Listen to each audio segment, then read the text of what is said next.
അസ്സലാമു അലൈക്കും. തബാറക സൂറത്ത് നമ്മൾ ദിവസം പാരായണം ചെയ്ത് കഴിഞ്ഞാൽ നമ്മൾ ഖബർ ശിക്ഷ വരെ ഇല്ലാതാവുമെന്ന് നമ്മോട് പറയുന്നുണ്ട്. ഇന്ന് ഈ തബാറക സൂറത്തിലുള്ള പ്രധാനപ്പെട്ട കാര്യങ്ങൾ നമ്മൾ തീർച്ചയായിട്ടും അറിഞ്ഞിരിക്കേണ്ടതുണ്ട്. നമ്മൾ ഏറെ മനസ്സിലാക്കുന്ന പല കാര്യങ്ങളും അതിലുണ്ട്. ഈ ഒരു അധ്യായം മുഴുവനായിട്ട് ഞാൻ എടുക്കുന്നില്ല, എന്നാൽ വേണ്ടപ്പെട്ട പല ഭാഗങ്ങളായിട്ടാണ് എടുക്കുന്നത്. പക്ഷെ ഇത് ഫുള്ള് കേൾക്കാനുള്ള ഒരു ക്ഷമ നിങ്ങൾക്ക് ഉണ്ടെങ്കിൽ തീർച്ചയായിട്ടും ഇതിൽ നിങ്ങൾക്ക് ഒരുപാട് കാര്യങ്ങൾ മനസ്സിലാക്കിയെടുക്കാനുണ്ട്. ഒന്നും രണ്ടും ആധിപത്യം ഏതൊരുത്തന്റെ കയ്യിലാണോ അവൻ അനുഗ്രഹപൂർണനായിരിക്കുന്നു. അവൻ എല്ലാ കാര്യത്തിനും കഴിവുള്ളവനാവും. ഇത് നമ്മൾ മനസ്സിലാക്കുന്ന കാര്യം തന്നെ, സൃഷ്ടാവിന്റെ കൈകളിലാണ് കാര്യങ്ങളൊക്കെ നിയന്ത്രിക്കുന്നത്. ഇനി രണ്ട്, നിങ്ങൾ ആരാണ് കൂടുതൽ നന്നായി പ്രവർത്തിക്കുന്നവൻ എന്ന് പരീക്ഷിക്കാൻ വേണ്ടി മരണവും ജീവിതവും സൃഷ്ടിച്ചവനാകുന്നു അവൻ. അവൻ പ്രതാപിയും ഏറെ പൊറുക്കുന്നവനുമാകുന്നു. നമ്മളിൽ ആരാണ് ഏറ്റവും നല്ല കർമ്മങ്ങൾ ചെയ്യുന്നത്, നല്ല പ്രവർത്തികൾ ചെയ്യുന്നത് എന്ന് പരീക്ഷിക്കാൻ വേണ്ടിയിട്ടാണ് നമുക്ക് മരണവും ജീവിതവും തന്നത്.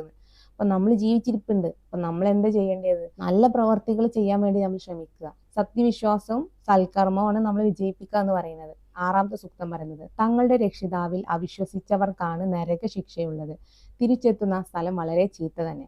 അപ്പോൾ നമ്മൾ അള്ളാഹിനെ പറ്റിയിട്ടാണ് ഇവിടെ തുടക്കത്തിൽ തന്നെ പറഞ്ഞു തന്നത്, എന്താണ് അള്ളാഹു എന്നുള്ളത്. അപ്പൊ നമുക്ക് ഏകദേശം ആ കാര്യങ്ങളൊക്കെ മനസ്സിലായിട്ടുണ്ട്. ഇനി ഇവിടെ പറഞ്ഞെന്ന് വെച്ചാൽ, തങ്ങളുടെ രക്ഷിതാവിൽ അവിശ്വസിച്ചവർക്കാണ് നരകശിക്ഷയുള്ളത്. അപ്പൊ നമ്മൾ അള്ളാഹിന്റെ യഥാർത്ഥ സത്യങ്ങൾ നമ്മൾ മനസ്സിലാക്കിയിട്ട് അതിനെ അവിശ്വസിച്ചാൽ, നിഷേധിച്ചാൽ അവർക്കാണ് നരകമുള്ളത് എന്നാണ് ഇവിടെ തുടങ്ങി വെക്കുന്നത്. അവർ അതിൽ നരകത്തിൽ എറിയപ്പെട്ടാൽ അതിനവർ ഒരു ഗർജനം കേൾക്കുന്നതാണ്. അത് തിളച്ചു മറിഞ്ഞുകൊണ്ടിരിക്കുകയും ചെയ്യും. കോപം നിമിത്തം അത് പൊട്ടിപ്പിളർന്നു പോകുമാറാകും. അതിൽ നരകത്തിൽ ഓരോ സംഘവും എറിയപ്പെടുമ്പോഴൊക്കെ അതിന്റെ കാവൽക്കാർ അവരോട് ചോദിക്കും, നിങ്ങളുടെ അടുത്ത് മുന്നറിയിപ്പുകാർ വന്നിരുന്നില്ലേ എന്ന്. അപ്പൊ അവർ പറയും, അതെ, ഞങ്ങൾ മുന്നറിയിപ്പുകാർ വന്നിരുന്നു. അപ്പോൾ ഞങ്ങൾ നിഷേധിച്ചു തള്ളുകയും അള്ളാഹു യാതൊന്നും ഇറക്കിയിട്ടില്ല എന്ന്, നിങ്ങൾ വലിയ വഴികേടിൽ തന്നെയാകുന്നു എന്ന് ഞങ്ങൾ പറയുകയാണ് ചെയ്തത്. അപ്പൊ അള്ളാന്റെ ദൃഷ്ടാന്തങ്ങൾ കേട്ടുന്ന സമയത്ത് അവരതിനെ നിഷേധിച്ചു കളഞ്ഞു. ഞങ്ങൾ കേൾക്കുകയോ ചിന്തിക്കുകയോ ചെയ്തിരുന്നെങ്കിൽ ഞങ്ങൾക്ക് ഈ ജ്വലിക്കുന്ന നരകാഗ്നിയുടെ അവകാശികളുടെ കൂട്ടത്തിലാകുമായിരുന്നില്ല എന്നും അവർ പറയും. അപ്പൊ ഞങ്ങൾ ആ ഒരു സമയം ഒന്ന് കേട്ടിരുന്നെങ്കിൽ, ഒന്ന് ചിന്തിച്ചിരുന്നെങ്കിൽ ഞങ്ങൾക്ക് ഈ ഒരു അവസ്ഥ വരില്ല എന്നാണ് ഇവിടെ പറയുന്നത്. അതിൽ 11 പറയുന്നത്, അങ്ങനെ അവർ തങ്ങളുടെ കുറ്റം ഏറ്റുപറയുകയും അപ്പോൾ നരകാഗ്നിയുടെ ആൾക്കാർക്ക് ശാപം.